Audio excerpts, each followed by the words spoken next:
The sun of my thoughts lies gone, wherever they go.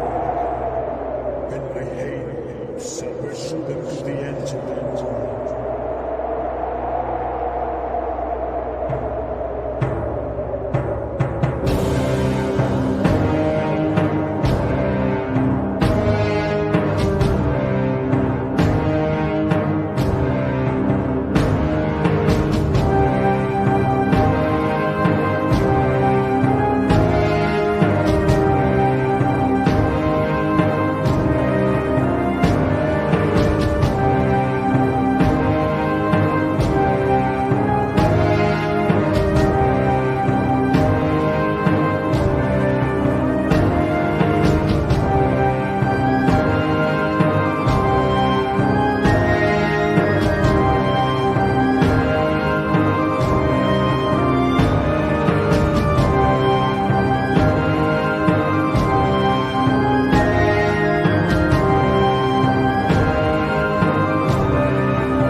Hello guys from Amongst Ruins. As you know from previous post and description, we are here with Anglachel.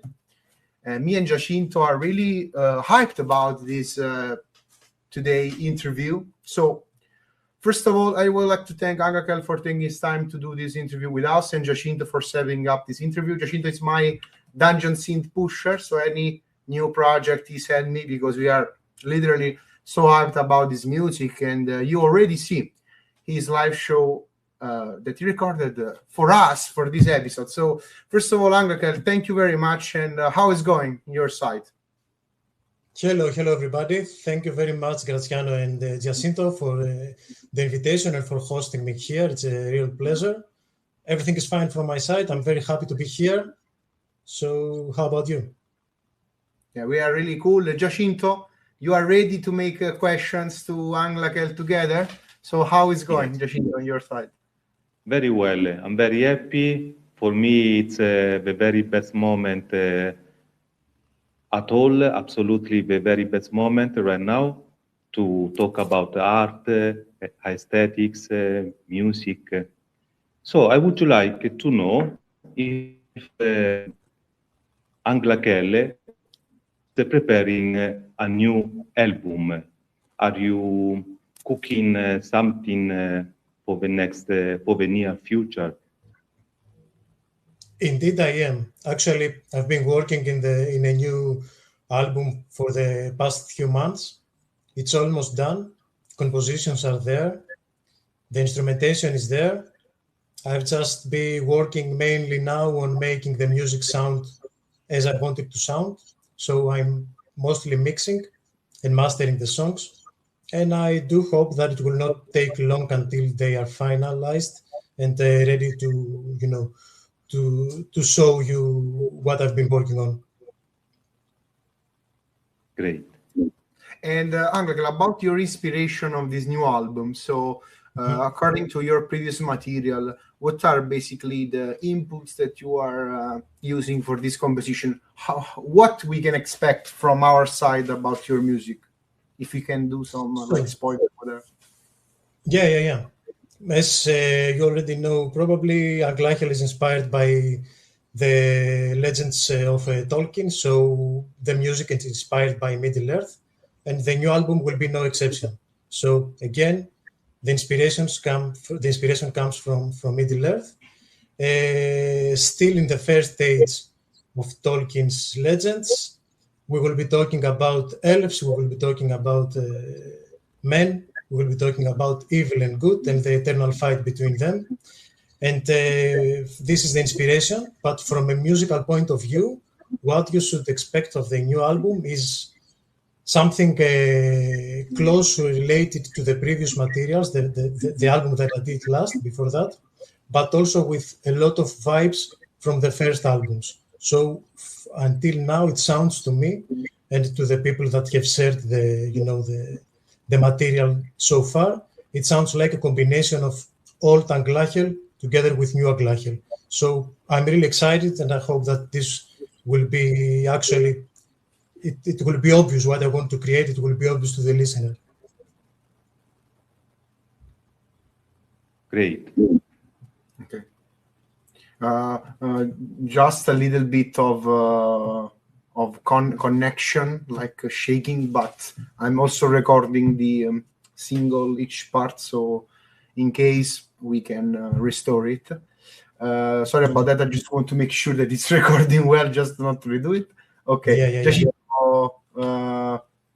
You want to jump with the next question, or I can do another one by myself? Yeah, I'm very curious to know about your connections with other Dungeon Synth projects. Do you have some close friends, other projects very close to yourself, and do you collaborate with other projects as well? Mm-hmm. The whole Dungeon Synth community is based mostly on friendship and good relationships between people involved. So, and this is what I really like about this genre in general. It's very, all the people are very kind and polite, and there is a strong communication between artists and the people that enjoy listening to the music and so on. So I actually have quite a few good friends that I can even call friends now in the community, and especially one of the closest to me is Varvitos, a project based here in Crete, like Anglachel. And Varvitos is a good friend of mine. We play together in a metal band. Also, he's the one that has been taking care of the percussion in the live performances of Aglachel. So we are collaborating a lot, and musically, but also, you know, in the real life, we are really close friends. George from the label Dale of Shadows is also a good friend of mine. We have spent countless hours talking about the music that we like, and you know, it's very nice when you meet people through your passion about music, and then you become friends based on that. And this is exactly what has happened between me and George. And also, I have in the past a very good collaboration that I enjoyed very, very much with another artist, Idols of the Last King from Cyprus. He's a very nice guy, and I really enjoyed doing our split EP together. It was a really pleasure. And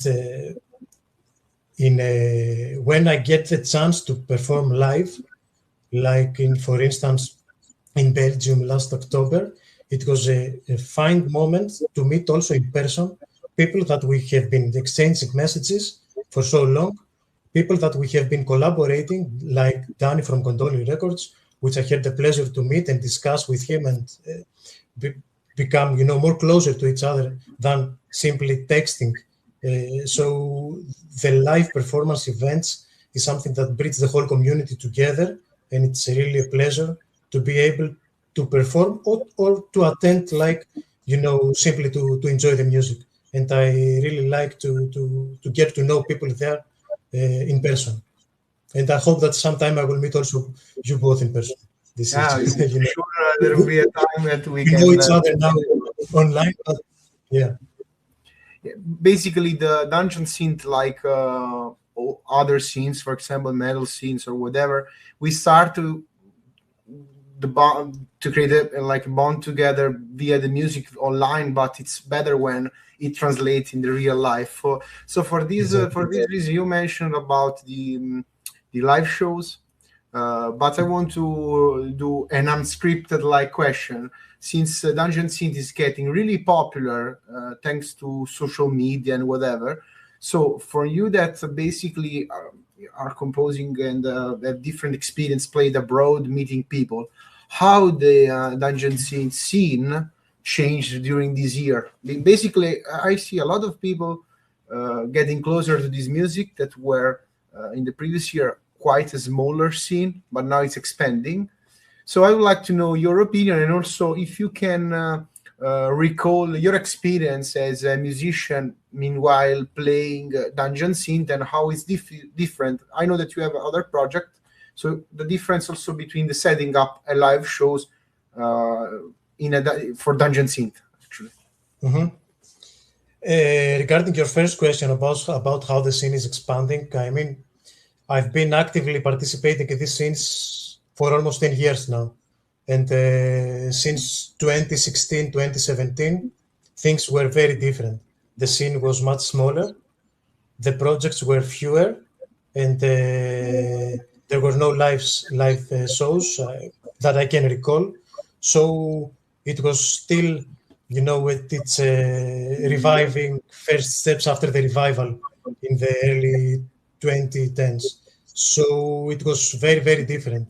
I think that during the pandemic, the situation started to change because all of us were inside the house, and, you know, it's very easy to write Dungeon Synth music alone. You don't need other people to play in a band or so. So it was very easy for people to start knowing about Dungeon Synth, then becoming also artists in the Dungeon Synth scene.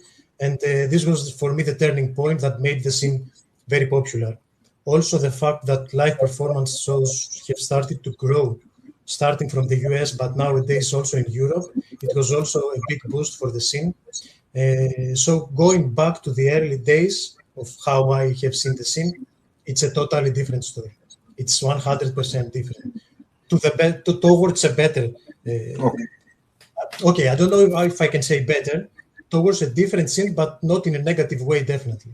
It's changing, which means that it is evolving, and this is a good thing. It would be a pity if it was staying, stable. Now, regarding the second question about setting up how to play live, yeah, it's a different story, setting up to play live for a Dungeon Synth project. Usually you are on the stage alone. Sometimes some projects, including Anglachel, we use backtracks, so you have the constant anxiety that everything will work perfect, all the backing tracks will behave properly, and also that you will be performed as you're supposed to perform, and you will play on time, and because you cannot look at the drummer and tell him, okay, slow down a little bit. All the backing tracks are pre-recorded, so you are there with pre-recorded backing tracks, and you need to build on them. I really enjoy it. I'm not very experienced in performing live, but now that I've started to prepare to perform with Anglachel, I really enjoyed it, and I'm looking forward to have more chances to play. Perfect. Before Giacinto, before your question, just one curiosity out of Anglachel. It's about the how to build a live show in a Dungeon Synth way. A lot of people say, okay, you have backing tracks, you press play, and you do exactly the same as the record. But I always explain to people that this kind of genre have multiple layers. I don't know if you know her, but I got a concert of Lily Refrain. She did like a folk, ritual folk, and their recordings were totally different rather than the transposition live. So the arrangement, whatever. What are your purpose? So live, you have a different approach. You want to you change the mood about the difference of audience. I don't know. So what your kind of approach is different. Tell us what your philosophy about it. Yes, I tend to change somehow the backing tracks that compared to the original recordings for two main reasons. I want Aglachel, when they perform live, to be epic. So that's the reason why I have invited Varvitos to accompany me by playing the drums, the tom, actually. So we have live percussion, which adds very much epicness to the whole thing. Other than that, this is the first change that I make. The second one is that I try to change somehow the audio of the things that I actually play. So the backing tracks may be similar to the recordings, with the difference of the percussion that the volume is lower, in order to give Varvitos the chance to sound very epic. And then the things that I play sometimes have different presets, so the sound of the instrument may be different. And to build a little bit on your question, that a lot of people think that you just click play and you just play a few notes. Actually, whenever I play live, I tend to use 8 to 10 different channels of instruments. So, at some point I may play a trumpet, then I may play a flute. So it's not that simple. And a lot of people don't get that. Yeah. I understand that may become, may sound simple, but there are ways that you can make it not be as simple as most of the people can imagine. So changing tracks in the middle of the set, changing channels, it's... And your gear, Giacinto, sorry about that, but I'm really curious about the gear that you take live. Of course, a laptop for the backing tracks or a sequencer, I don't know. I think that you have a little some synths, flutes. So what are your gear that you use live mostly? I use the laptop, as you said, for the backing tracks, and then I combine it with a MIDI controller, and I upload the sounds on the computer, and I play through the computer, but I press the buttons of a MIDI controller like playing, keyboards. It's just, it's actually like using a ROM player, using an everyday synth, but instead of having all the sounds stored internally inside the synth, they are stored in the computer. That's the only difference. Yeah. And the other instrument, you say that you bring a flute. No, it's again the sounds of the always by MIDI control. Okay, I libraries thought, from the computer. Yeah. Okay, because we had in the previous episode Torchlight. He play, for example, real guitar, MIDI. So as we can see, guys, and all the audience of Amongst the Ruins, different artists, different approach. So when you and we hope to organize one day an event when people are gathering together in a festival, you can see the different approach of this music. That's why we love Dungeon Synth, because it's too heterogeneous, diverse. So each one of us basically have his own approach. So thanks about this clarification. Really curious about the beginning stuff, and I will now pass the word to my friend Giacinto. Is now another question. I'm just monopolizing the interview right now. Why, Giacinto? Yeah. Do you have connections with the extreme metal music as well? Do you play extreme metal? Yes, of course. Actually, this is how I started this path. Extreme metal brought me to Dungeon Synth. Black metal actually brought me to Dungeon Synth. And I've been involved in bands playing actually more black metal since I was, 18 years old, something like that. And nowadays, since 2014, I play in a black metal band called Elegos. And also since 2016, I have my solo black metal project called Vulnus. So I really like to listening to metal, black metal in particular, and I also play in black metal bands. Yeah. There is a kind of connection between Dungeon Synth and black metal, basically also Mortis, of course, but one of the biggest name in the genre, but of course an old school name. Now, of course, a lot of people change the sound and whatever. So basically, you have the two perspectives. For this season, we asked you the different approach in the live scene. Of course, it's different when you have bandmates. You have to coordinate with other guys. You with Anglachel, you basically have everything on your shoulders. So how is I don't know if you compose music together with your bandmates in your black metal band, but you have a different approach about composition between the two genres, or basically you have a natural flow. For example, you know the Dungeon Synth, it's not easier, but involve less people because you can compose the computer. Have VSTs, so you can have tons of millions of sound, but of course also with guitars and bass and whatever. So you have different approach between the project. For sure. I mean, for the Dungeon Synth, for Aglachel, it's a totally different approach. I sit down alone in my synth and I start to play around and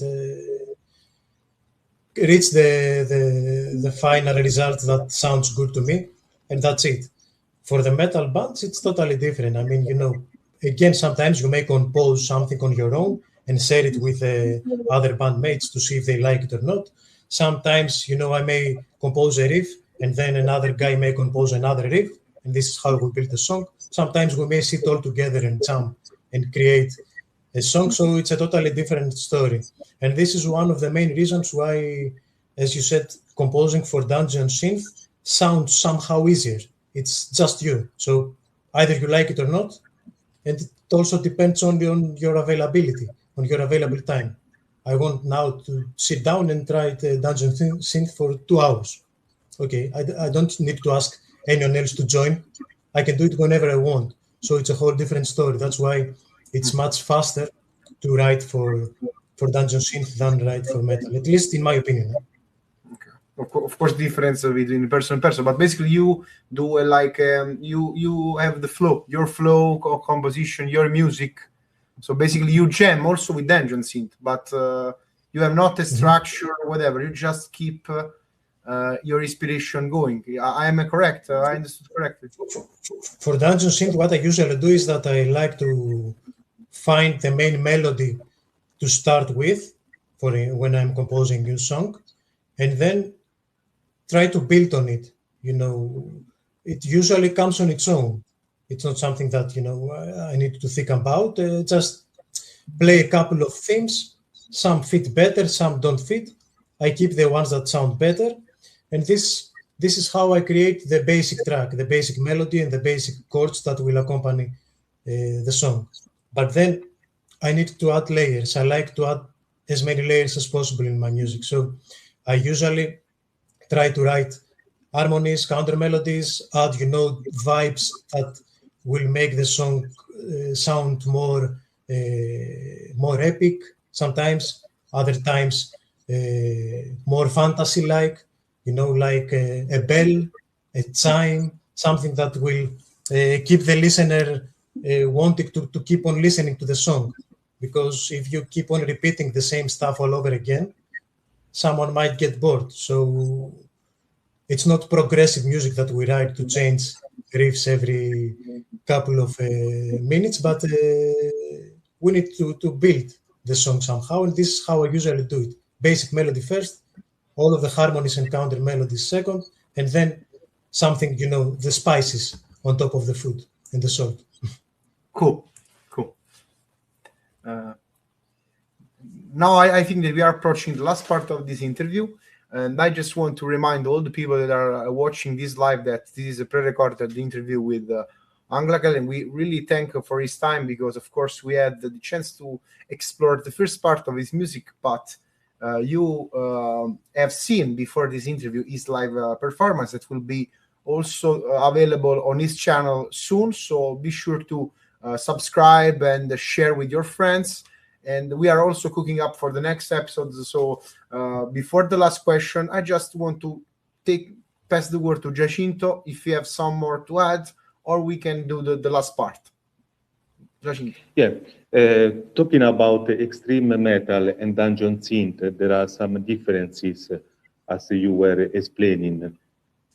What about the flyers for the live gigs? In the extreme metal gigs, the flyers, in my opinion, are so much about the headliners written bigger than the other bands, and those flyers, they look to me having an approach about a vertical meaning on the top, the headliners, and then all the other bands. For the Dungeon Synth flyers, do you think is it a different way to communicate? Is that way going horizontal rather than vertical? What do you think? Yeah, I see your point of view, and actually, what I was thinking while you were making the question is that the last Christmas, there was a 2 days gig that took place here in Greece, organized by the Dale of Shadows. 5 Greek DS projects played live there. And actually, the flyer had the logos in a circular way. So it was not one on top of the other or below the other. So I don't know if horizontal will work for reasons of the flyer will be very extended then, and you cannot print shirts and stuff like that. But the circular thing is quite intriguing. Have similar sized logos in a circular manner makes the contribution more equal.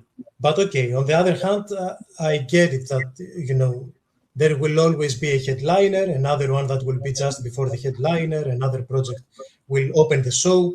So it makes sense that there is a difference in how the names are written in the flyers. But on the other hand, there could be exceptions, like the example that I gave. And sorry if I jump back to a different topic, but I have this question on my tongue that I want to ask you. You talked about, of course, your inspiration with Tolkien. So I would like to know what led you pick him as inspiration? Of course, Lord of the Rings, the Hobbit, the film, the books mainly, the imagining. Of course, Tolkien created the fantasies. Of course, Dungeon Synth is more related to fantasy, even if we know that there are like pirates, sci-fi Dungeon Synth, futuristic Dungeon Synth, whatever. But not only as Anglachel, but only as yourself, your own taste. What was your approach and your experience with Tolkien as a writer, as an author, that led you to basically base an entire project about these works? Yeah. Of course, the beginning was with the movies, and The Lord of the Rings was the first contact that most of the people had with Tolkien, myself included.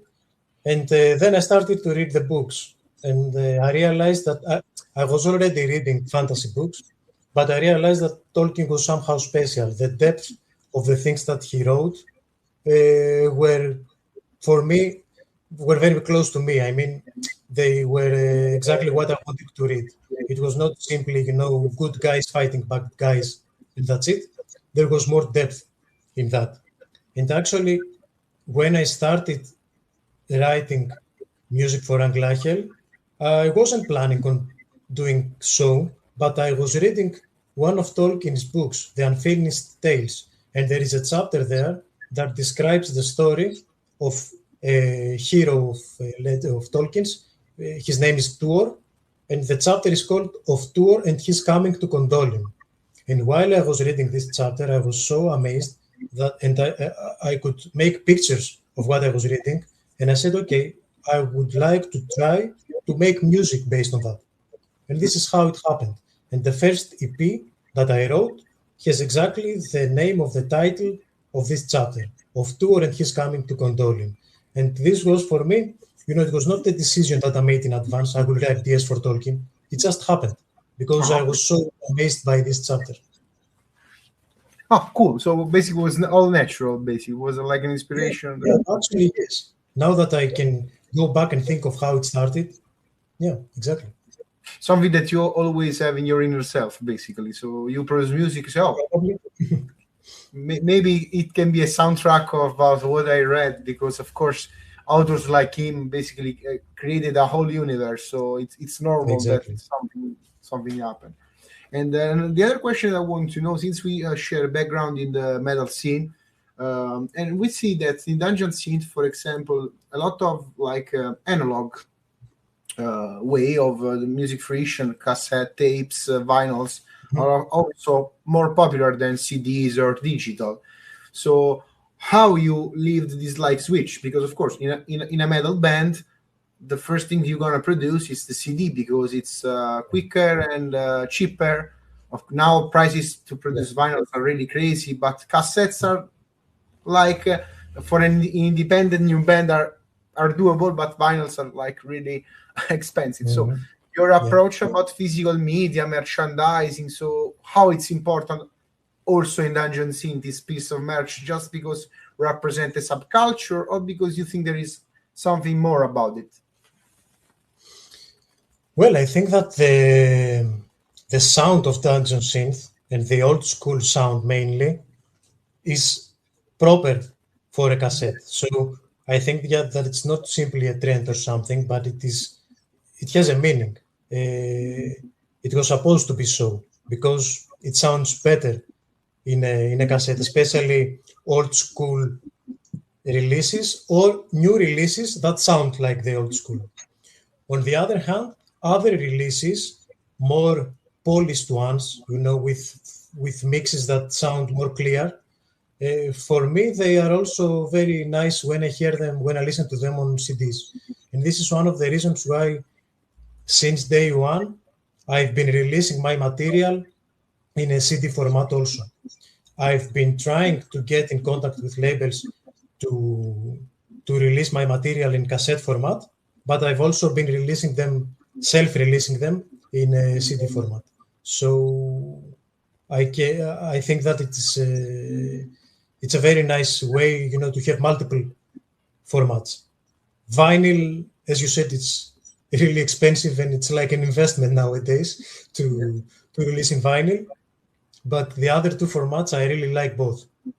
My collection is bigger in cassettes than in CDs, but my releases are similar. Perfect. So, Giacinto, you have another question, or I can do another one by myself? Because I would sit here and talk for like hours, but I know that you have likewise. time. So we try to concentrate the best one, even if we scripted questions. As you know, some are improvised, some are like about your approach. It's similar, so we're really cool about it. Giacinto is the moderator in this case. Giacinto, what do you want to tell? Just a very quick question, a curiosity. What about those projections you use for your live gigs? Are the projections coming up from all the movies? Actually, it's a combination. I'm using some royalty-free videos that people kindly upload on the internet without requiring, money for the license, so they are freely available. And I like to find this type of videos that show castles or battles or something like that. There are also some parts of older films and a few parts that I have filmed myself. Whenever I visit a castle, I like to take some shots with my camera, even with a mobile, and it then fits perfectly the background of a live performance. And I think that it is, in Dungeon Synth is really important to, not necessary, but for me it's a very good addition if you have something playing on the screen behind you, because you're standing alone in the scene, so it's sometimes kind of awkward. And having the people also giving them the ability to see a video on the wall, it's something that adds a little more spice to the food again. Of course, it's also immersive, no? There was like Giacinto told me about a festival where also people played role-play games meanwhile a Dungeon Synth set. So I think that those additional elements can also enrich the whole situation. As we said earlier, the setting is totally different, but the atmosphere was important and is important during the live. So I would like to also ask you, Anglachel, about your experience in your live show in Belgium. You said that you played just a few times, so it's not common to play live set Dungeon Synth. So I would like to ask you now about I don't want to say one of a kind experience, but almost this experience in Belgium. Yeah. The experience in Belgium was amazing. I mean, although I have not played a lot of live shows, I have played some, but in most cases, until the Belgium show, the previous one were somehow related to either playing alone without any other band, so it was small gigs. I have played in a festival here in Crete, but it was mainly a metal festival, and it had also a special day for Dungeon Synth and Dark Ambient. But still, a lot of people that showed up were more, interested in listening to metal. And Belgium was the first experience when all the people in the crowd were there to listen to Dungeon Synth. So all knew why they were there. And the mentality of all of us was the same state. We were all at the same state of mind. We were all there to listen to Dungeon Synth and to play Dungeon Synth. So it was an amazing experience. It was. You said that you don't want to say once in a lifetime, and I hope that it will not be just once. But it was one of the rare cases that you can enjoy so much. And the organizers there were perfect. The organization in general was perfect, and it was a really nice experience. Really nice experience. Cool. So we hope to see more shows like this in the future. Me too. Yeah, because of course, even if we came from another genre, whatever, Dungeon Synth for me it was a new experience. But when it's setting in a certain way, it's not put it like a filler, it's better because you can see the true connection of the people. I went to see a lot of bands, a lot of projects in different settings, and I had not able to see Dungeon Synth. I saw Dark Ambient, but it was a gig with different artists and whatever. So, but for example, I went a Cold Beat Industry package with Deutsche Nepal, Rather Dead Now, Desideri Margis, and when you go in these specific gigs, you can really connect with people, because of course in the scene, okay, there are people like us that are interested in different genre, but when you go there for that kind, you see the truth, no, the real experience. And maybe you can also meet people and networking, because of course when the festival is strictly on metal, people treat these moments for like a pause moment, no? But in that way, the music is really in front of the right audience. So for this reason, we hope that those experiences, those like manifestation festival were not one of a kind experience. So we hope to see pop up a lot of festival around, because also production-wise are not like a metal festival. So of course. LED wall, PA system, and you are good to go. Basically, they're also easier to set them up. So to all people that are interested, ask your local venue to organize Dungeon Synth festival. You won't regret it. And if I may say something that I forgot to mention earlier in this question, is that in the shows that I played here, and one was actually, I live in a place which is very touristic during the summertime, and two of those shows, where one was in May and the other was in August. So there were a lot of tourists there. And one was organized by FYC Records, and the other was Rhythm No Rocks, sharing the stage with Moonspell and Primordial, so it was amazing. When we were playing there, you could see we were playing inside a Venetian castle, an old castle in Rethymno, and you could see tourists just passing by and stopping to see what's going on, because there were people gathered and music and so on, and there were a lot of people that were totally unfamiliar with Dungeon Synth, but because they liked what they were listening to, they stopped, they stayed there, and then they came talk to us, which is it's very nice when you play in front of audience that knows Dungeon Synth and you can feel that you are in the right place, but also playing in front of people that have never heard of Dungeon Synth, and out of nowhere they start to question about Dungeon Synth and say that they liked it and things like that. It was also amazing. It was also a very unique experience. So do you prefer to play, if you could choose, would you prefer to play outdoor or indoor? If you could choose. Actually, before playing outdoors, I would say that it is difficult. I would prefer indoors. But now that I played in Rhythm outdoors, there is it was amazing. It was, as I've said, in the yard of a castle with pine trees around us, and it was an unforgettable experience. I have liked all the festivals that I have played too, but there are things from each festival that will always be with me.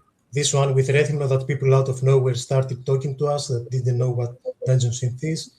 Belgium, playing in front of people that are very well aware why they are there, and also one of the first festivals in the EU, so it was amazing to play there. And then last Christmas that we played in Athens and Thessaloniki, and I had the chance for the first time to play in my hometown. I don't live there now, but I played at the venue that I used to go as a child to watch shows, and I had the chance to play there, and it was also, an experience that I will never forget.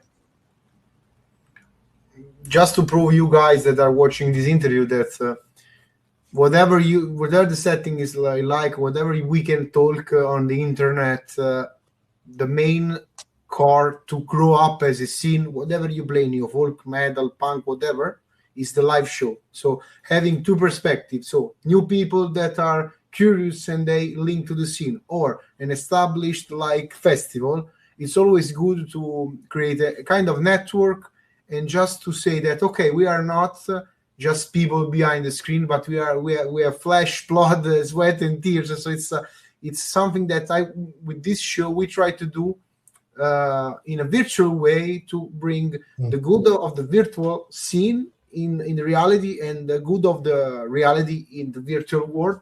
So these words are really important, because you know, a genre can be a niche or whatever, can be closer, can be smaller, but we have also had the chance to expand it. People will say if they like or not, but we have to basically be open to the new stuff. Basically, can be new influences, new musicians. New musicians means more people. More people means like an environment is creating between labels, promoters, artists. So basically, going back to the roots of what subcultures and alternative music, that I use this term just to as an umbrella term for everything, just to say, so support your local scene, support people, and just to create, even if only on the internet, spread it on the internet, but translate it on the real world. This is very important. This is the message that we want to say to the people with this live streaming show. So before the last questions, Giacinto, you have more to ask to Anglachel, or we can jump to the final one? Because I know that Giacinto have different questions prepared. So, but we have so many topics. So Anglachel, next time a part 2, it's a must. I hope I'm not monopolizing the conversation. We are near an hour of recording, so I know that we can continue, but we have to moderate. Of course. As you want, Graziano. If not, we go to the last question. As you want. Just make like this: your last question and my last question after yours, and we can close up the interview. Okay. Do you watch other live stream podcast about Dungeon Synth? We know that there is that live stream in Spanish, which is very popular. It's doing very well, and I support them. Big hug from me, from Italy. Do you like to watch people online talking about Dungeon Synth, also in other languages? I like the whole concept of doing this video podcast, and also I watch them. Yes, I'm familiar with I was familiar with yours before contacting me, and I'm also familiar with the one from Spain. And I also like listening to the radio show from the Netherlands, from Paul. And I think that the work that all of you are doing for this scene is very valuable, because, and I'm not saying this because you have invited me here, I'm saying it from the bottom of my heart, because it's very difficult. The scene may be growing, but still there are no media that we can communicate apart, from discussions in social media and so on.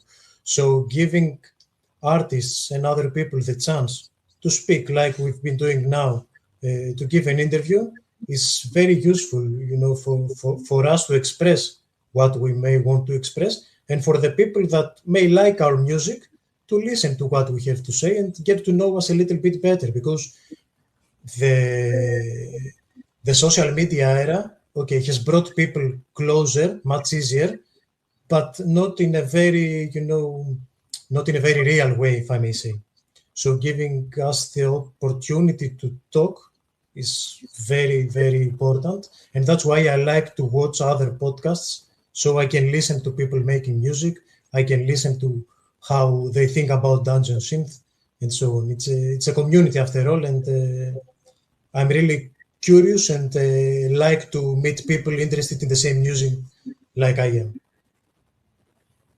Okay, thank you about your words about what we are doing. We are kind of smaller. This is only the second episode, but we try to bring online what we are in real life. So the positivity, but also the open-mindedness. So the fact that we are talking, we are musicians, but also we are artists. But in the meantime, we like to give people space in the way that they feel comfortable. So for us, it's really important.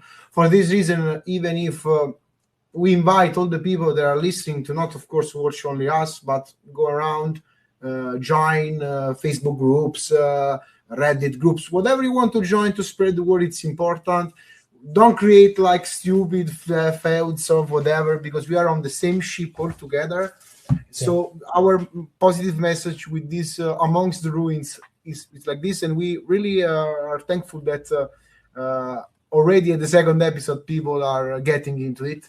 So about that, thanks for your words and your time, and it was a pleasure to have this interview. Of course, when the passion of music is so high and so like big, you can tell by the explanation about how each one of us, in case you care about your project, care about the scene. So thank you about that. The very last question, since of course the podcast is called Among the Ruins, so we imagine something that we create from something that was like destroyed. So our question was, Anglachel, what wants to create in a philosophical way through his music, and what you want to link between you and the audience? What is your final message at the end of this interview? Very nice question. Through my music, I like to spread epic vibes, but also, somehow vibes that are a bit sad, if I may say. But the music is there to take away these bad feelings that we may have. Okay, so that's not the reason why I created to make someone sad. I try to create it for the exact opposite way. So my message would be stay true to yourselves, take care of yourselves, and continue doing what you love and what makes you happy. And if Dungeon Synth is something that you love and makes you happy, keep on following what you like, and keep on writing, composing, listening to whatever related to Dungeon Synth. Okay, perfect. Thanks for your time. Of course, you can in the description and also in our posts, even later, you can watch it also later, this live stream. You can find all the links about all the project that we hosted in this episode.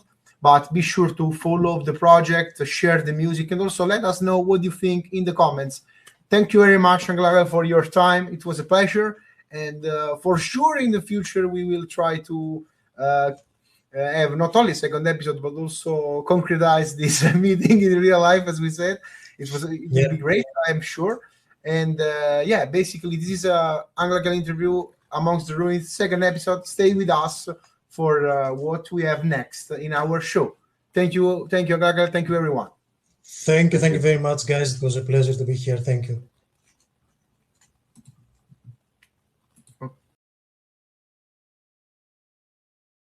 This is the second interview of the day with Kasriel. I hope to pronounce it very well. And we are really stoked to have you here, because the first project from South America we interviewed. Last time, in the last episode, we were more focused about our Italian European scene.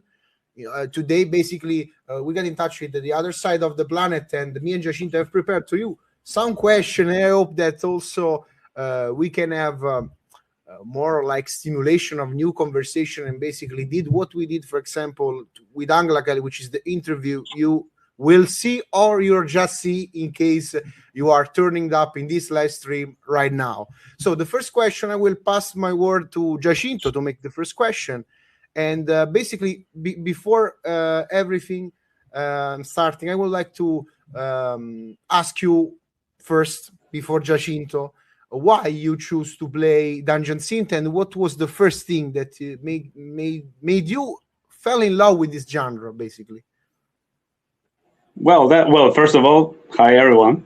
I'm like Lea. That's my name. That's my actual name, but AKA Kasriel, right?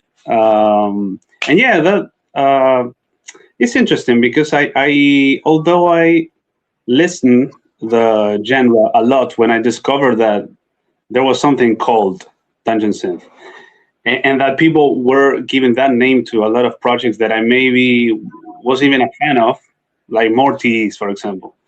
But I didn't know that it was a name of a genre or something.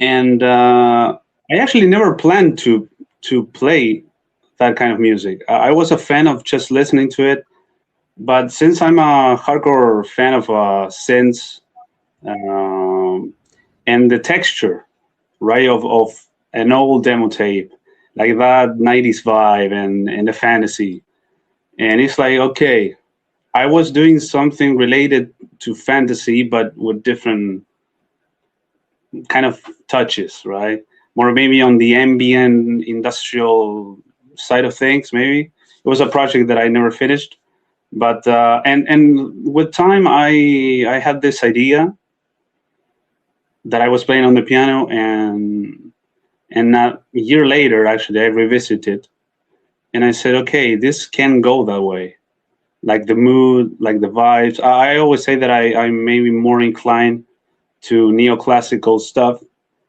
I don't call myself like fully Dungeon Synth, although I am influenced and I put elements of it on mine, but I'm more in maybe that neoclassical symphonic vibes, right? More like scoring like with true orchestras or rum players and that.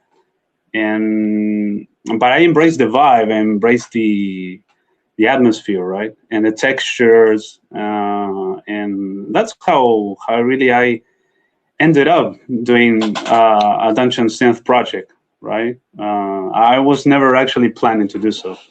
It just came on its own.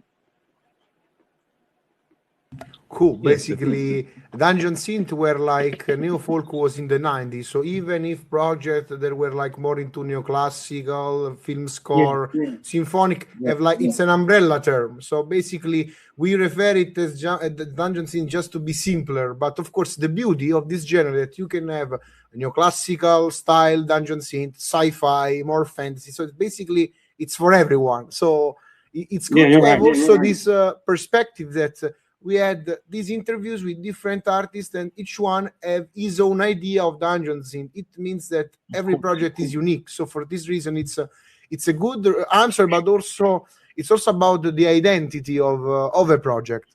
Giacinto, yeah, you're right. You're right. Absolutely right. Yes, I would like to know about your first album. How did you get in touch with Dungeon Deep Records? Oh, okay, that one. Yeah, when I put the record out, that it was in November, I think 22, or November of 22. Yeah, it was all 22, I think. Maybe I got the dates wrong. Maybe 23 or 2. I don't remember.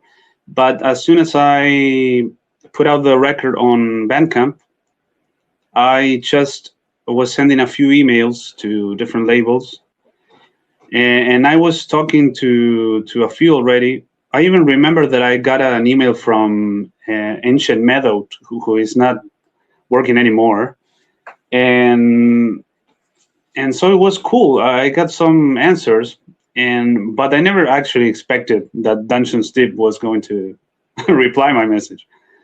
But they did, and it was like a really great start to me that I didn't have any like pretentious thing. It just I sent it. He said, "Okay, this is actually quite good," and that's how we started.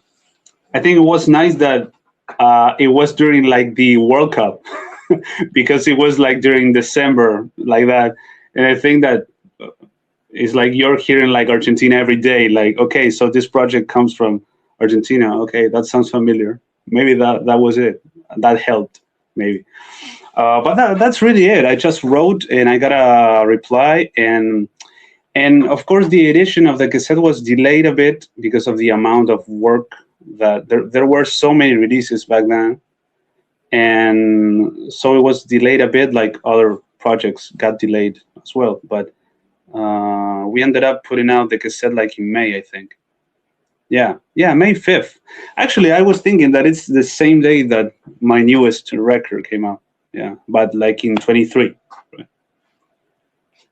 Oh, okay, so there is like a link between the old and the new. It's from the date. Yeah, not just the story, right? Like, that it's obvious, but yeah, the date. I don't know. I think maybe unconsciously I did so, but I didn't remember that. I just realized the other day. So Okay. Okay. yeah. Maybe this question is like an introduction for the next one that Giacinto will do later, but I want to ask it anyway. I got a little bit off script. We know that, of course, Dungeon Synth is more related to other genres, for example, as you told, Mortis, etc. But I would like to know your first step, also your first step in this sector, in this genre, steps, sorry. Yes. And also what are your inspirations? So basically, since you are playing in more neoclassical way, you have some background studies, some bands, projects that you already listen. So tell us about also the concept of your composition, if you can translate it to words, because usually composition is something that you do in your own setting, in a different way, in your way. So it's difficult to explain sometimes. So I would like to know. Oh yes, we can try. Yeah, I don't know. I started like playing drums when I was a kid, and I still do play drums, of course. But as time passed, and I was playing like in different bands, like different metal bands, maybe rock bands, like alternative grunge or hard rock, even whatever. Although all this stuff, for some time I did it while I started like playing the piano. But my thing was that I need to do my own music, man. It was like that. I was like, okay, I need to write my own songs. And although I love guitar and I still plan to get more into it, it has never felt like my thing, right? My instrument. And that's how I started like going to piano lessons first. And because I wanted to also play like jazz and that kind of, I was really obsessed with the harmony and stuff like the jazz world, let's say. And maybe more than with classical music, to be honest. But it was all the surprise of coming from drums to just jump into an instrument in which I can play like 10 notes if I can at the same time. It was like, okay, this is fucking great. And that's how I started. I took piano lessons for 1 year, and then I went to the conservatory. That is more related to popular music, to be honest. It's not that classical. It had like jazz, tango, and folklore, Argentina folklore, right? And it was a great experience. Although I never finished those studies because there were so many years, and I kind of got fed up of it a bit. I learned so much, to be honest, and from certain teachers that there was this piano teacher that opened my head in the terms of doing proper arrangements and proper compositions, because I was like trying to improvise all the time, like go crazy. The same with drums. I didn't want to do the same thing twice, right? And when he showed me some arrangements that he did, I kind of realized that it was that note and not another one, right? And I think at that time I didn't realize, but with months and years, I realized that it really forged some kind of path for me, because later on, I really started like composing, and I used a lot of synths. I was like heading towards that thing, but usually like building everything on the piano, right? And for example, when I started like doing the Kasriel Inner Sanctum, the first record, actually the first song I had was the first one that is like piano center. It's like a whole when the cold winds blow. That first track is just all piano, like a constant track in piano, and there are layers and sounds and some martial elements, strings, choirs, but they are like on top of that piano structure. And for example, that song was like that. I just sat on the piano and recorded those like 5.5 minutes, and then added like the extra layers. But I always would try everything in the piano first. It's like I found that way. Even if I'm doing like brass arrangements or strings arrangements, I need to kind of play it on the piano with a piano sound. that's how even the percussion. I mean, I'm a drummer myself, so I had like this rhythm going on all the time. But I try to play the rhythm on the keys as well. It's like I try to do everything I can, right? A roll is kind of complicated. I can do this thrill, right? But it's good because you have you just play it on the keys, right? So you have that sense of rhythm that programming the MIDIs is like really boring. So although it's MIDI, but at least I play it on the keyboards, right? I try to do everything on the keyboards, but play them live and then record it, right? Of course, it makes sense to don't rely the composition only on MIDI programming, because it's like writing, I don't know, typing something in Word, basically. And your choice of switching from drums to piano, I have quite sense, because in Italy here, I am not doing conservatory myself, but as a drummer myself too, I know that in Italy, conservatory basically have, when you do percussion, you do also one class of piano, just You're right. just to learn also melodies and composition, harmony, and whatever. So your switch, even though for some of the viewers that are not familiar with music and composition music, it's like strange how he can switch from piano to It's drums great. and whatever. It's something that it's always doing in the academic work. And since, of course, I'm a fan of electronic myself, I just take here. I use this for composing MIDI because it's my MIDI, my MIDI drums. Yeah, I mean, it's great. That works. Actually, I should get one as well. Yeah. It's easier than hitting keys, right? Yeah, sure. It's more fun to do it. And what we are, just to make a little comparison with other artists, guys, you know that Dungeon Synth is basically the land of the free. Everyone has his own method. And the beauty of this genre is also the fact that from each artist to another, you have different approach. So it's always interesting to know the genesis of a song, the genesis of the sound from the artist itself. Giacinto, now it's your turn. Right, Giacinto? Yes, I usually make this question to all the projects about your collaborations. I'm a big fan of Foglord from the United States. And Foglord. Yes, I know that you were collaborating with Snowfast. Yeah, a huge friend of Foglord. Yes, how has started that collaboration with Snowfast from United States? Well, actually, that all comes from Facebook. Actually, that is, to be honest, is the only thing that I use it for, like to dwell in the DS's groups. I don't think there's anything, or other kinds of music, of course, but it's the only thing worth it right now there. And when I published Inner Sanctum, I don't know if Andy was just starting or he later on just started his own releases with Snowfast. He just got in contact. He just sent me an inbox and we started talking, and I don't know, I was interested in his stuff and he on mine, and that's how we started talking. And at this moment, after Inner Sanctum, I don't know, it was complicated for me because life was getting like in the middle, to be honest. But I had this idea that I wanted to do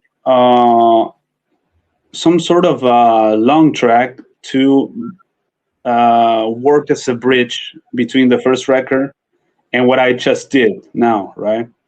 And I said I need something to unite the concept, right? To glue the concept.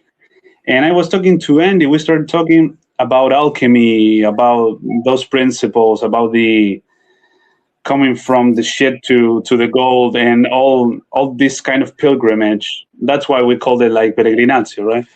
And it was pretty interesting. And it's like, okay, I have this concept, I said, and I said, would you like to like add some like track, like some sort of a split, let's say, right? I would call it more like some kind of expansion of the story, because to be honest, I mean, my track is like endless. It's like almost 20 minutes, right? So it's like maybe it's not a proper split, to be fair, right?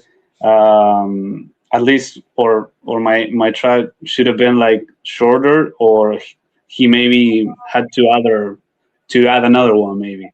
But he was alright. He wanted to like introduce like also his character to my story, and we made this concept together, like to be part of it, like this alchemical guide for the character. And he did a lovely track, a really smooth one, like a really chill, like hopeful track, and that was great. That was great. So yeah, that's how we started talking on Facebook, and things evolved, right? We just talked about concepts, and I delayed my track a bit because of the issues that I was having that year. But I think we did something that, and that's worth saying, because he had his track finished first, and I was like halfway, and I had this idea of the ending of the song, so I could connect it with his, right, to get into a certain vibe to make us transition to his track, right? No, the fact that I was thinking by myself to say or not, but I want to say it anyway. It's like a Marvel multiverse, but in a Dungeon Synth way, no? So like Oh yes, oh god, being the guest, but it's not a split. It's like an half, no? It's like some guys get into each other, basically the stuff together, but it's on the same way. So it's not like, for example, classical metal or hardcore, so split that the first song from a band. you're right, absolutely right. More like it's more alchemic. No, you told, so it's great. It's also great.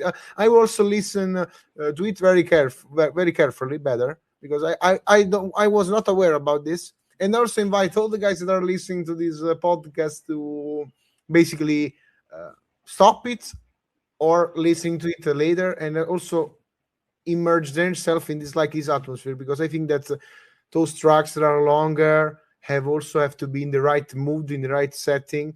And I want to also ask you about this. We also always talked about the transposition from studio to live of Dungeon Synth. So what are your vision? And we came up just to have a comparison with also the other guys. What came up frequently is that it's not about the gear and production.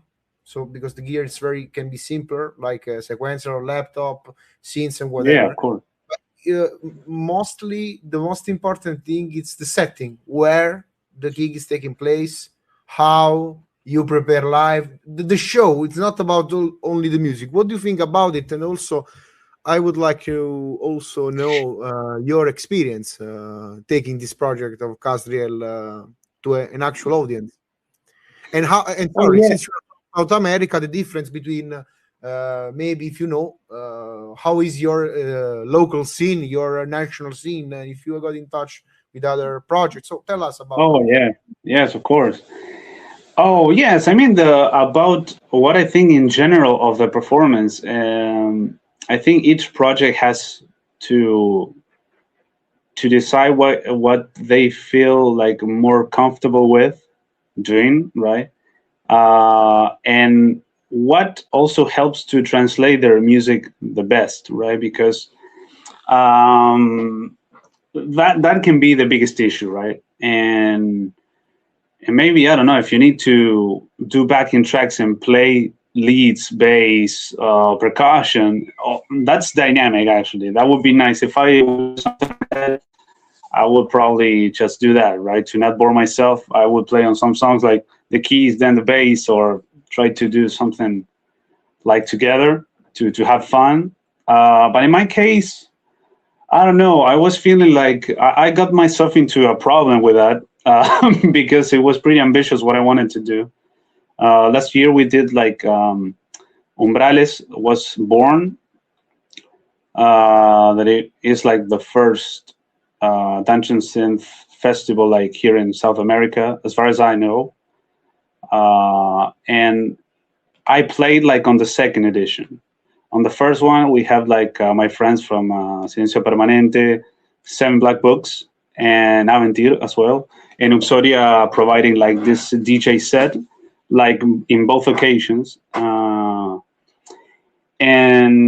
And yeah, of course, I actually that summer I saw Alan from Bukeg and Seven Black Books, and we were talking about that. He asked me even if I was planning to play live, and I said like a quick no. I remember that because I was finishing this record that just came out, so I was like kind of in my own head. And but after I attended to the first date they did, I was like fueled by it because I was so happy. It's like seeing all these friends of mine and bringing to life something that ambitious, that like the first Dungeon Synth gig ever, not only in our country but also like in South America. And it was like, oh God, this is something worth doing, right? And worth the effort and the time and all that. So when they were discussing about doing a second edition, I was like obliged to do it. It's like, you're playing the next one. Okay, I will. I gave my word. And that's how I ended up like committing myself to it. But the problem was that I remember exactly the next day. Well, not the next day because I had another event, I remember, but 2 days afterwards, I started like looking at my gear, and I said, okay, what can I do? Because I have so many synths and a sampler, and I can use as a sequencer as well. And I was thinking about performing like that, actually, like doing chains of different synths and stuff, and maybe adding like some tracks on the laptop, like triggering some tracks. But then I said, okay, maybe I need to ask some friends of mine to join live, right? Since I'm maybe closer to like the neoclassical side of things, maybe a performance with like a bit of singing and another keyboard player and even guitar, adding guitar, which my tracks do not have. Like do some rework versions of the tracks. And that's how I approached it. And the thing was that I decided to also play drums live, or partial drums. I don't know. And so that was a big issue because I was using also a looper. And so I had like 3 pedals, like the sustain pedal from the piano, then the looper, and then the bass drum pedal. Like on this side. So I had this bass drum under my electric piano, and above it I had like my DX7, and above it I had like my MS-20 Mini, my Korg, that I would use it for industrial textures, let's say. And then to this side I had like a floor tom and a snare drum and some cymbals, right, that I would interchange with my guitar player, a friend of mine, a huge friend of mine that helped me with that. So on some tracks I would play myself, and then he would, like if I couldn't, he would. And I was happy with that. Sorry. No. Well, I was saying it is cool because, of course, basically you came up not only by like adding layers on layers of music, but also involved people. So basically, it was a one-of-a-kind experience, no? Because you know that great. Nowadays it's difficult. It's easier, to be like, okay, I play, like press play the keyboard, or just be like minimalistic. But in this way, basically people can feel the live show because they can have like different version of the song reworked in a different way with different layers. So it's something really cool, in my opinion. Also, because, it's so easy in Dungeon Synth to be like do the same stuff over and over again, because it's more like a listening genre than usually a performing genre, in my opinion. So I also You're right. your opinion about it. Yeah, I think the very same thing. But it's not wrong. I mean, it's what I wouldn't feel like complete comfortable doing such thing. But I totally respect it, and it's cool to me. But not for myself, right? And I don't know. I've seen, for example, Morty's live here in Argentina, and yeah, of course, he's not playing everything. He's training a lot of the stuff. And I know that he wouldn't be able to bring the same sound from the records. It's difficult to achieve that. So you have two options, or you go in a fashion of reworking your own tracks, or doing like this replication, like with backing tracks and playing, like playing for real, of course. But like you can play everything. You have to select what to play from each track, right?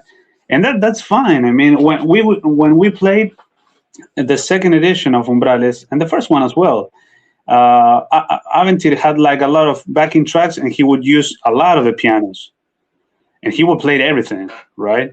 With Alan, actually, we when he did the stream, we worked on that a bit, and he had like his session.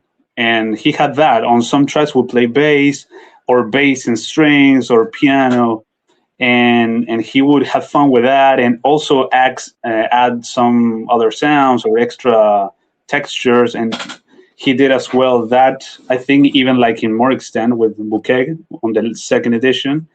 But then you have like the guys from Silencio Permanente, they play their synths live. It's just that, and that it's also fucking great.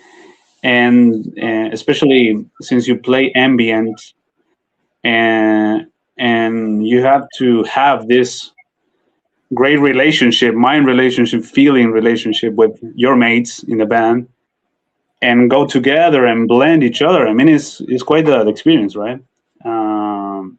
But yeah, it's great. I mean, I love that there's variation, and that each one of them is great. I love them. I love each approach. But in my case, yeah, like you said, you know, in my case, I needed that.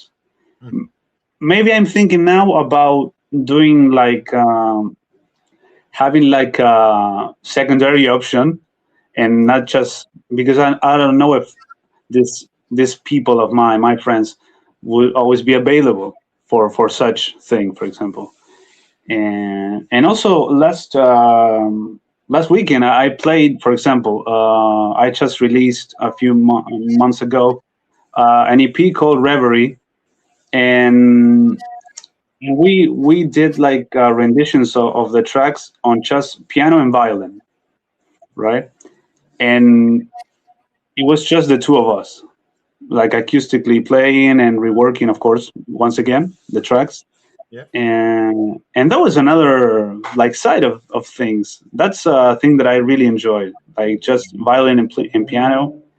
Of course, I don't have like I can't add so many details or all the sounds you hear on the tracks, right? Because it's just two hands and then the violin. But it was beautiful. I enjoyed it like a lot, actually. But also the good thing is that you do not repeat yourself. So maybe every time people attend your shows can have a different kind of show. So basically, they do not get bored, even if the same track list but different way of the arrangement. It can be also good to keep the interesting, in upper level, because I never for now had the chance to see Dungeon Synth live. But I went to a lot of gigs from dark wave to neo folk, neoclassical. So anytime it was a different experience. For example, I probably but there is a band from my area called Ash Code. They are dark wave band, a gothic band. But basically, they also three of them that basically they exchange roles and whatever. So every time we see them live is a different experience. So it can be good from also an artistic point of view to have like this differentiation, so you can explore more. And you're right. Yes, definitely. if you have 2 gigs in a row in the same venue but in a different day, one day you can do a set list, another day you can do the total opposite, and still the same people hypothetically can enjoy the That would be show. nice. Yeah, it's great. I mean, that variation is really, I don't know, it's really, it adds to the expression, right? It's different corners of the same thing, right?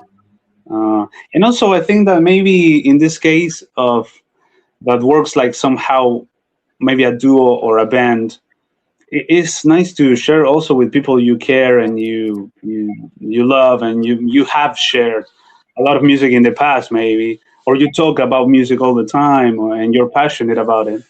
That adds like an emotional layer, and that translates when you hear it, because it's not, we're not getting paid to do this. We're not like, although we may be sessionists, but not this time. We're friends working for the music, for the art of the other one, right?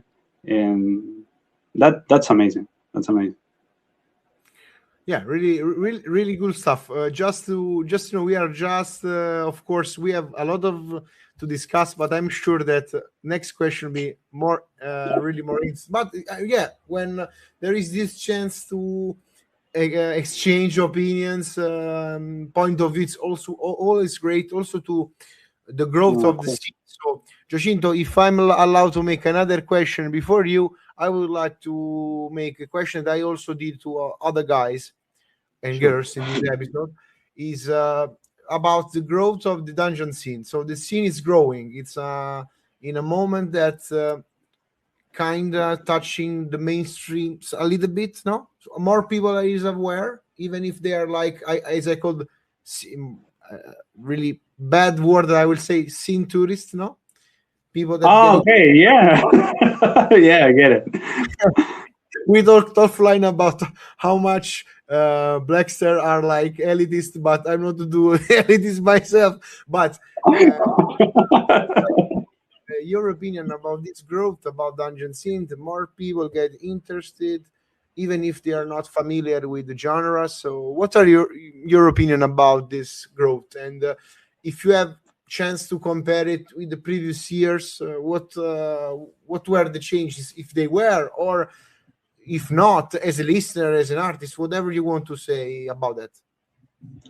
Oh yes, I think, yeah, you can see clearly like the growth, and I was so surprised, like even in my country, and that is like, okay, Dungeon Synth like in Argentina is like, I don't know, but well, these 2 gigs last year is like the living proof that it's like, okay, people is getting interested, and it's great because a lot of people, it can come from different like angles, right? There's people that loves scoring, for example, like, well, myself also, and then you come close to this genre that is just the scoring for maybe a movie that is not filmed, or not yet, maybe, and then you have like people that is maybe, I don't know, maybe to closer to like dark wave, neoclassical, martial, gothic scene, maybe,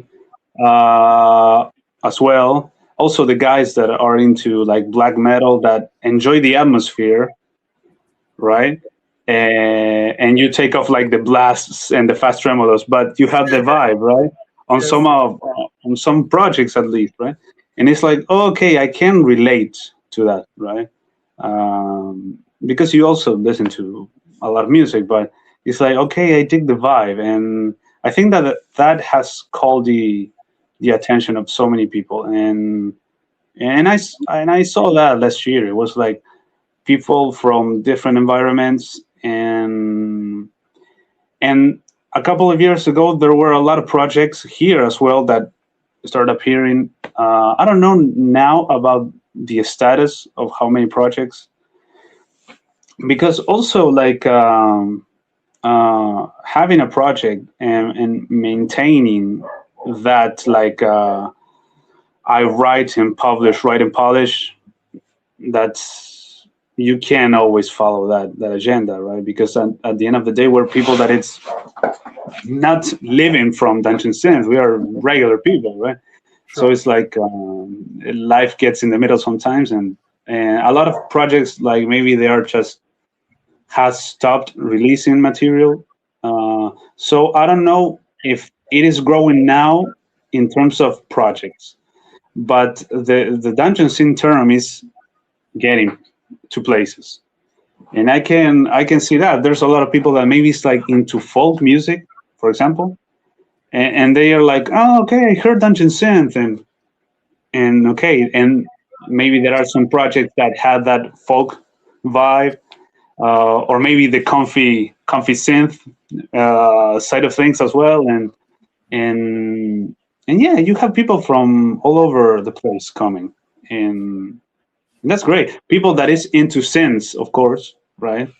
And hardware, and they love this, I don't know, digital synths, analog, and what they can do, and textures and pedals and all that gear world as well, right?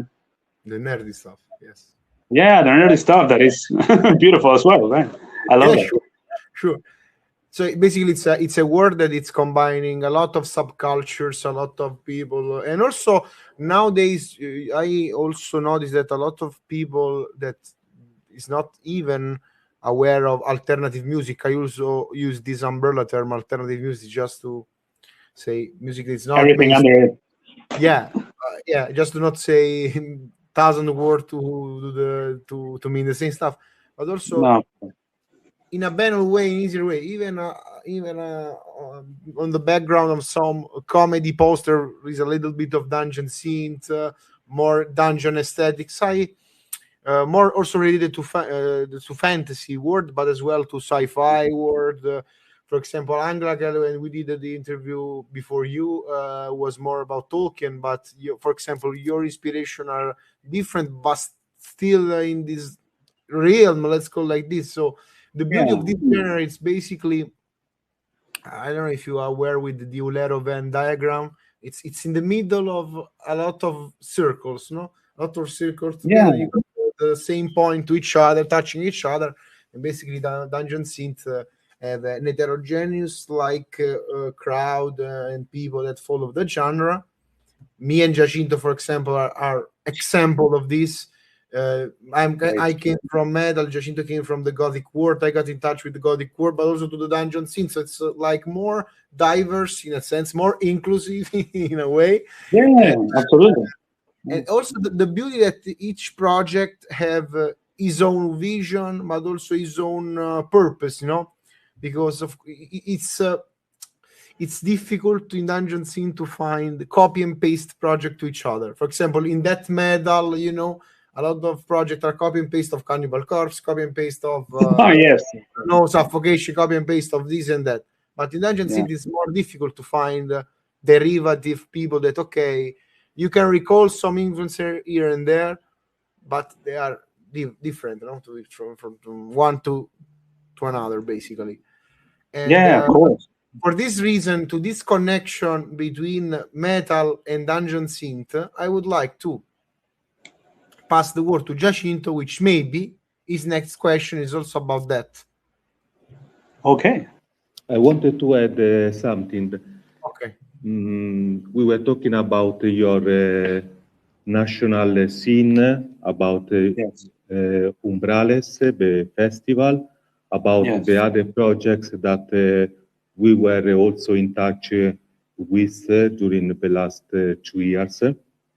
Yes. And then we have in common also the search for a visual aspect of the music. I'm so much in love with drawings and illustrations.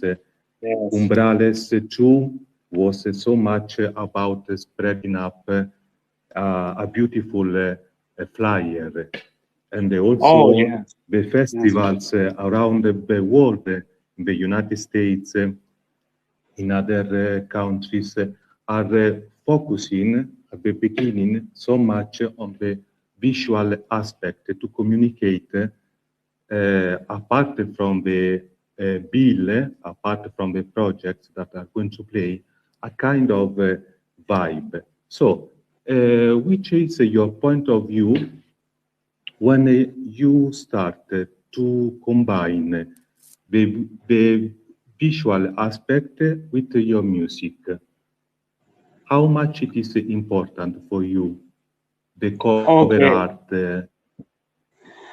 Oh God.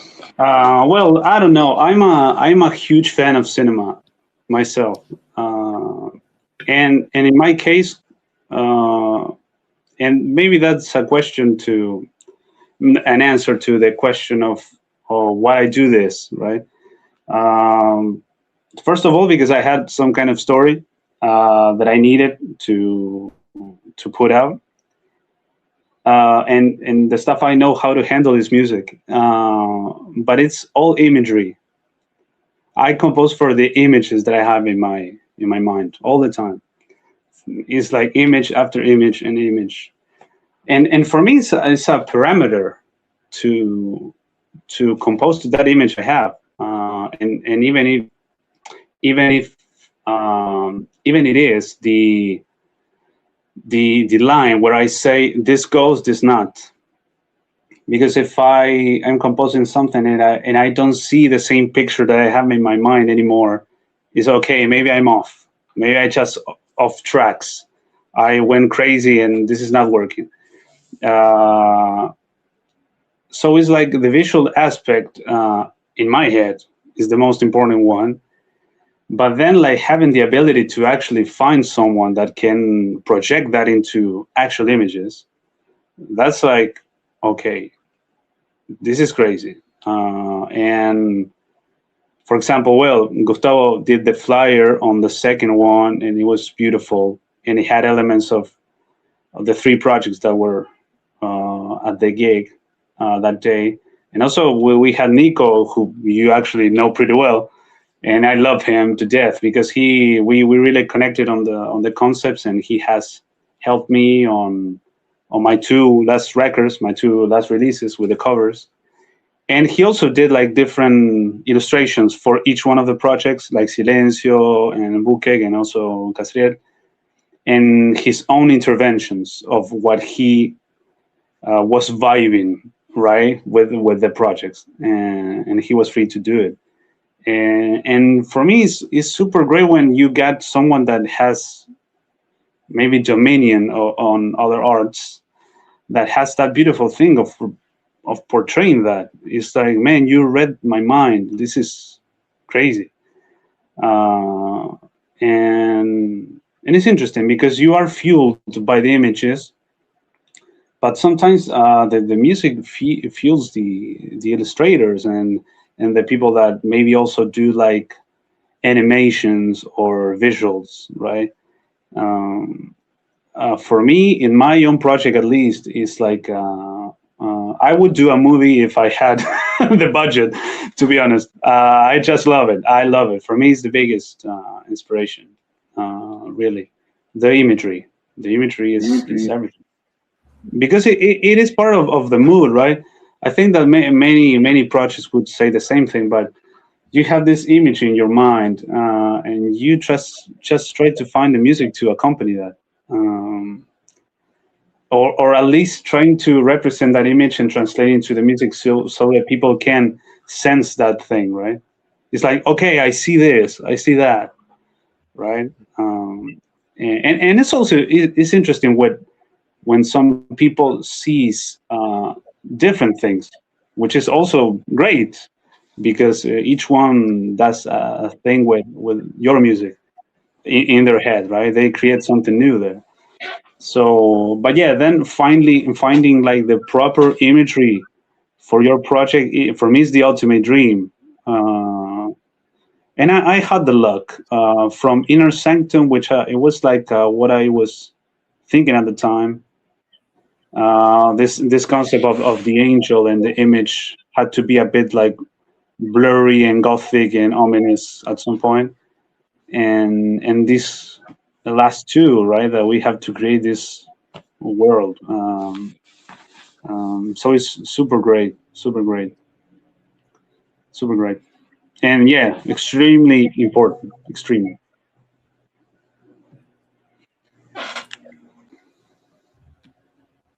Yes. As you know, during the extreme metal festivals, the flyers are showing the headliners bigger than the other bands. So, what do you think about the flyers in the Dungeon Synth scene? Are different from those in the extreme metal scene? There is something different. Oh, okay. Well, that's something I never came to think. That's an interesting observation.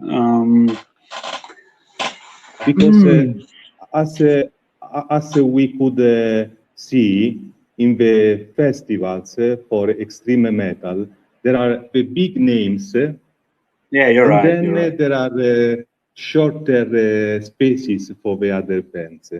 While in the Dungeon Synth, maybe it is a bit different. Yeah, because maybe the of course, I mean, I wouldn't get offended if, I don't know, in my case, right, Silencio Permanente would be way bigger, because it's true. I mean, they were playing before my own project. I don't have any issues with that.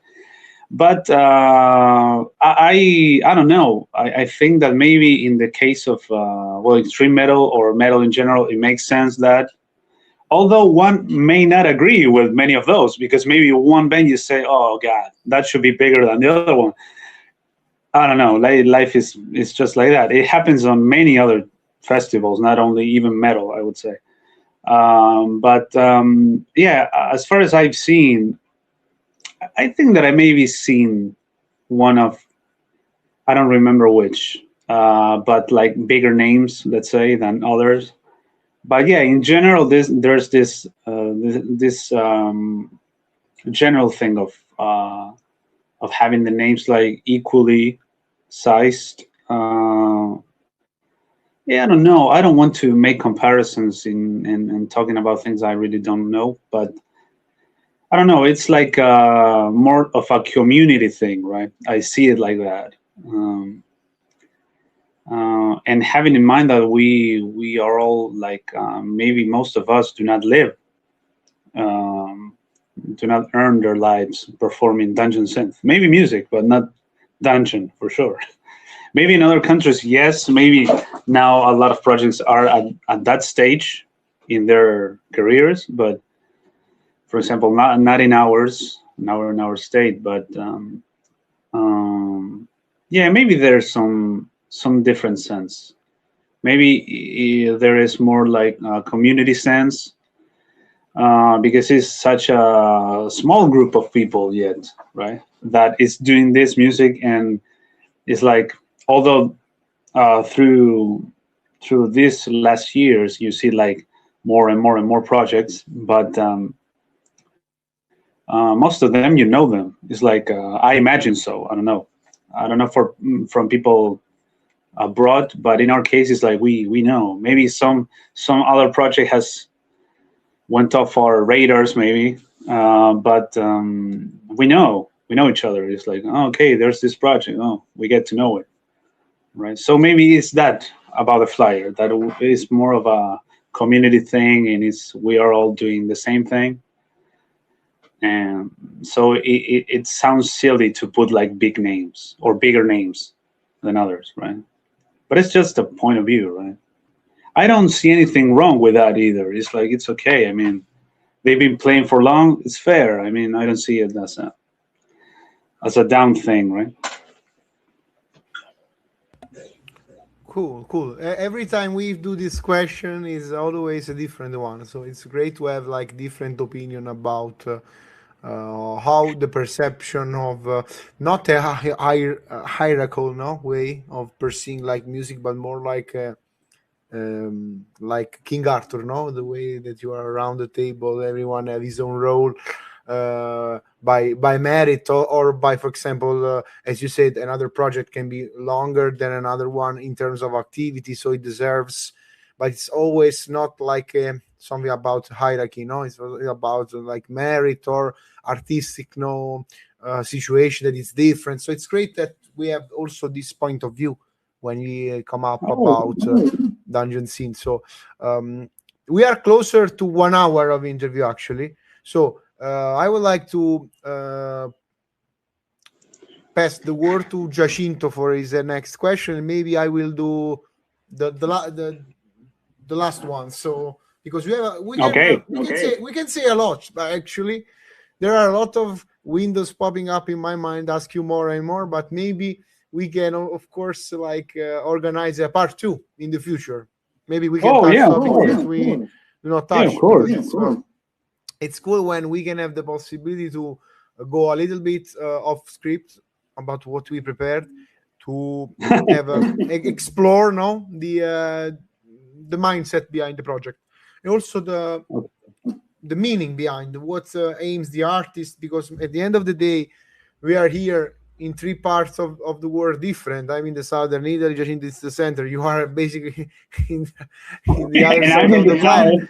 Yeah, but still the connection between people and the interaction is important. So that's why it's amongst the ruins is born. So I would like to I have one question extra. I know about time, but I would like to make Giacinto to do the next one if he wants. Yeah. First of all, congratulations for your very fresh new album. It is a brilliant album. There's this. I think the sound is coming and it's like doing some feedback. All right. So first of all, congratulations for your last album, which is great. Also, your EP was very nice. So I'm very curious to know about the near future. Are you planning to release something in the next months or maybe next year? Or do we have to wait a bit longer? What are you preparing? Oh well, I'm in the stage of having some melodies going on, because I mean the story is like already set where to go next, so that wouldn't be an issue. But yeah, I'm starting like to play on the piano and see where it's going. Yeah, I have something like maybe different in mind this time, and more in the orchestral, more neoclassical even. And yeah, the plan is to start writing now and recording, but it's going to take some time, right? I would like it to be faster, but it will take some time. I don't know if this year, hopefully, but maybe next year for sure, like the first part for sure. Yeah.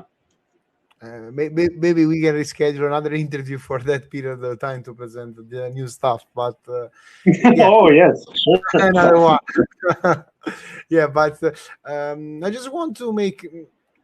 I said that it was the last question, but I need to ask you about this. In your opinion, what do you think about your place where you're born, where you grew up, your environment influenced you in your own composition? I don't know, maybe the surroundings, the people, the music we listen, the people we interact, our culture, the exchange between cultures. I don't know. I would like to ask this more philosophical answer, because I think that it can be also interested for the people that are watching us, also to connect more about you and your music also. So guys, after this interview, be sure to go on his pages, Bandcamp and whatever, support the artist, but also listen his music with this new concept, with this new information. Maybe your connection with him will be different. I don't know. Let us know in the comment if it's like this. We are really curious about the feedback. So now it's your turn. What do you think about what I've just said? I said some stupid stuff, or you think that maybe your own environment had a role in your compositions? Like You mean like the environment or your influences as you grow up, or many things? Yeah, both actually. The culture, the neighborhood, the people you meet, the folklore, but also what you listen. So it's more philosophical way. In Italy, we had a famous conductor that say, basically, I try to translate from Italian to English in a quick way. I get you the question, but you should do the answer by yourself. So and you can also expand it. That's nice. That's nice. I want to say in Italian for the Italian guys that are watching. Practically is si faccia una domanda e si dia una risposta. So now Kasriel will do his answer to you. Okay. Oh yes, I think that everything really touches you in some way or another. Well, in my case, yeah, I don't know where this fascination really comes from of all this imagery, right? I know that the imagery is mainly, of course, European, right? But somehow I always been able to relate myself to that somehow. I don't know, maybe because of my family. But it's like, I don't know, anybody has tried to push something into me. So I don't know, I think, and also there's a lot of layers that make, maybe in this case, what I happen to represent now, but yeah, it can influence you. For example, on this last releases, the EP as well, in some point, I thought it would have been nice to include reference to country. Sorry, music from my country, like everybody knows tango, and for those who do not, like our folklore as well. So I on the second track of the last album, at the end there's some kind of solo piano stuff that is kind of influenced by the rhythm of the tango and that kind of elegant thing going on. I planned that way, and there's a lot of on the track number 5 and on the EP as well, on the third song, there's a lot of bombo legüeros hits in playing, which is a typical instrument from our country. That is a percussion instrument. It has a skin, and for me, it always sounded like perfect for the folk vibes in general, right? It's an instrument that could work like in any folk from any part of the world, but it has this tone that is beautiful. And so it's like I consciously planted that on my songs, and I wanted to do this, like incorporate where I come from, right? Like really, for real, not just in my head, right? For real. And although it's not music I really grew up with, because I would listen to mainly like foreign music, to be honest. And it's like, I don't know, just like rock music, and then also if you listen to, I don't know, well, classical or all the side of metals, all the sides of metal, rock, electronic music, or industrial, or many currents, Gothic music, whatever that means, to be honest, and all the layers and all the paths, right? Yeah, that influences. You can do this without a passion. I mean, it has to be there, right? Yeah. And yeah, of course, everything influences you, and it's interesting about what you said about your friends, right? I like playing with. This is interesting. I don't know if influence, because I think that my project is quite lonely, actually, because it's just a thing that is really in my head, and maybe I don't take much from what it's around in that sense, because it's a story and I have to like answer just to it. I don't know if each thing that I'm going to do in my life is going to be like this, but I mean other projects, but this one is like follow that path, is just walk. But it's interesting what you said, because when I maybe collaborate with my friends as well, or they do with me, it's like you, and this is what I love, is that the other people has like, you open like the door and come in like to my head, to my world, and vice versa. It's like I go into their houses, it's like, oh wow, there's a lot of shit here. There's a lot of ideas, there's a lot of inspiration as well, and I love that. I think that I enjoy even more that, because yeah, it's like, although they may not do Dungeon Synth, for example, but it's like their worlds, they're building something, and it's like I get to have a glimpse or a sight of what they do, and I love to be involved in that, and they come into my stuff as well. But in my case, at least, that would only be when it's live, right? Which is something that I am enjoying a lot, like inviting people in and do your thing here, or improvise a bit here, or what do you think about this? And it's a different side of music that maybe you created here, like in your room with your piano and stuff, and this is just in your head and for the concept only and stuff. But when you take it outside, it has a different angle. It gets like, I don't know if deeper, but it transcends, like it's out now. It's there. It has a different face now, and that's great. That's great, and that influences, and of course, sharing changes that, of course, because actually, now that I've been bringing these songs to my friend, she's been playing, and I say, okay, do hear what you do, because I love what you do. So bring your stuff to this, and it's like I'm open. Which in studio maybe not be like that. It's like, okay, this here, this that, and you're like a mad guy, right?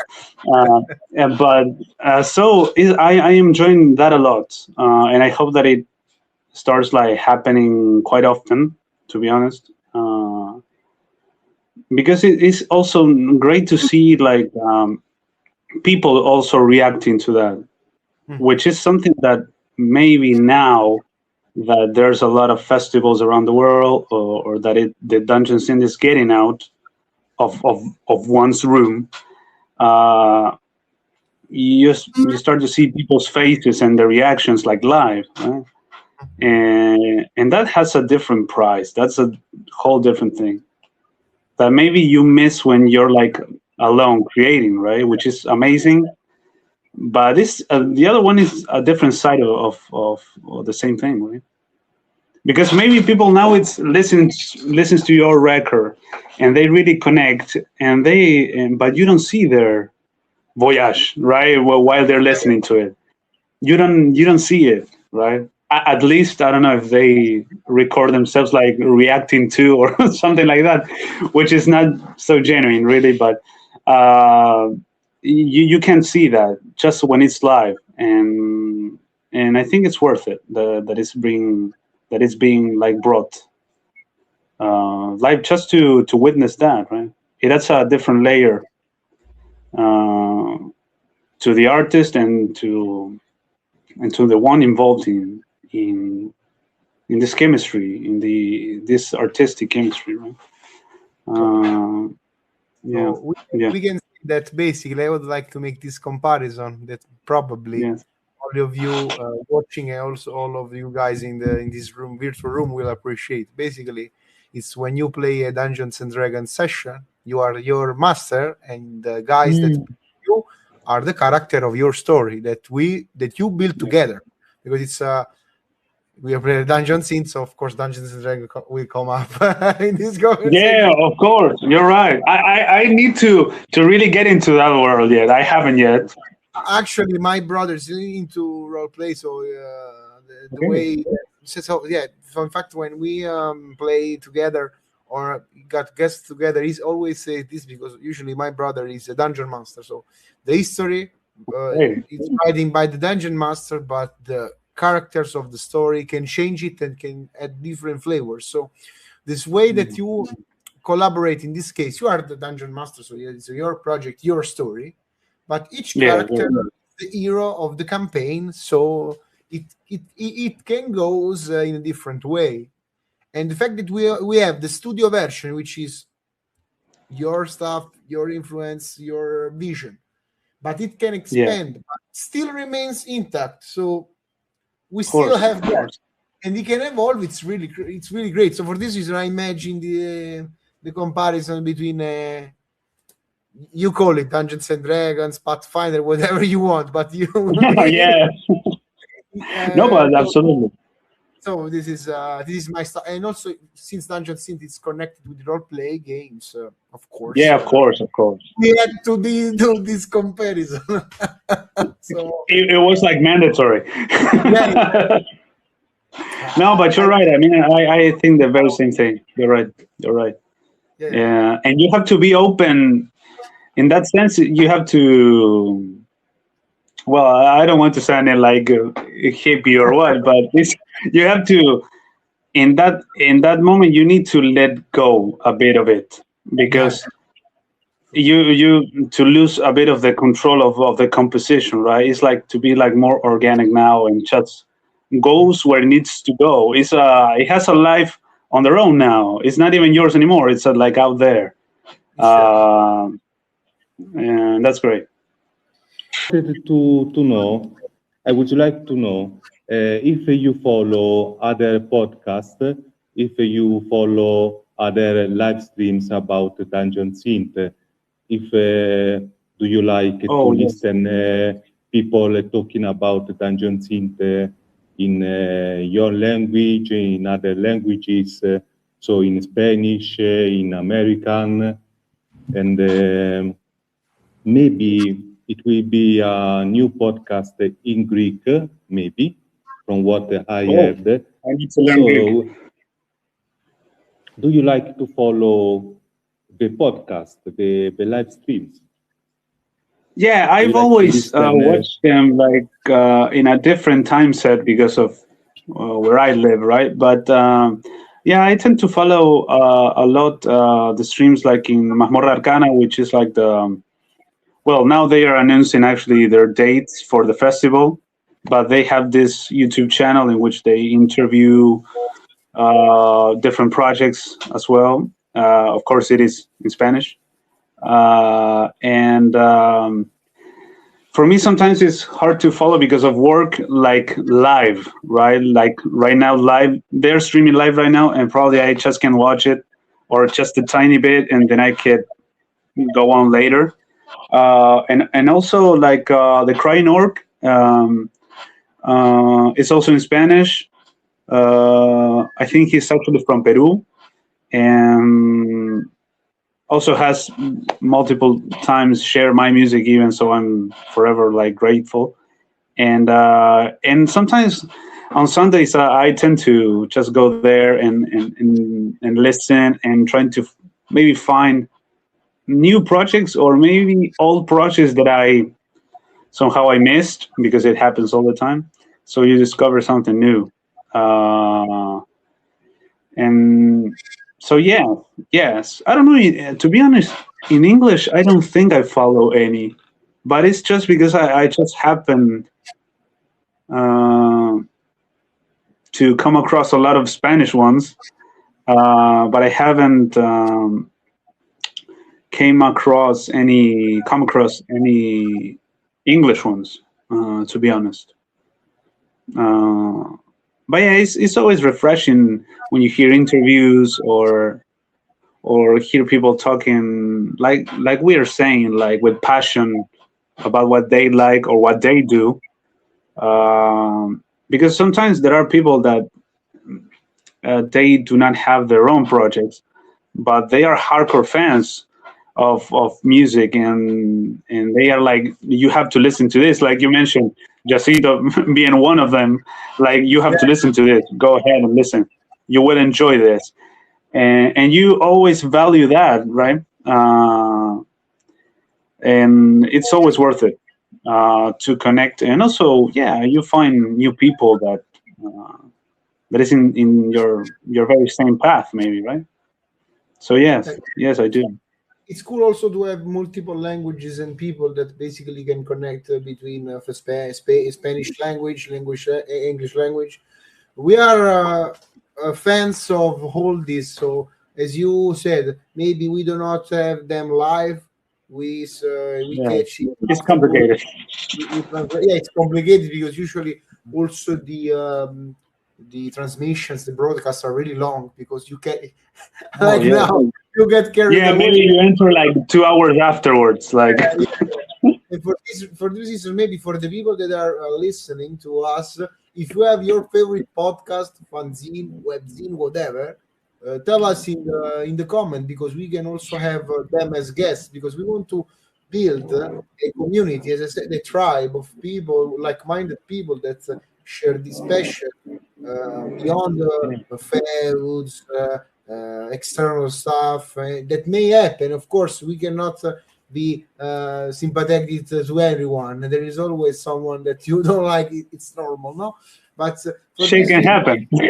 Currently, it's like mainly I'm using like Instagram. I wasn't that active, I have to admit, like last year, because I was before Umbrales. I was focused on finishing this new music, right? So I was like a bit off social media, to be honest. But I came back again to it, and so yeah, mainly Instagram. But yeah, my music is on Bandcamp. It's like Kasriel.bandcamp.com. I recently posted a few codes. If you feel like getting some goodies, and yeah, you can also send a message there. I actually received a few there, and but if not on Instagram, I'm more. You can reach out there. Okay, perfect. So, Kasriel, it's been a pleasure to talk with you this 1 hour and a half. But it's really so we have a lot to say, a lot of positive vibes to continue this program. So, guys, stay with us. The show will continue, and we see in the next interview, and also in the next episode. In description, you can find all the links. We try to put all the links of all the artists. So stay tuned, and we go to the next part.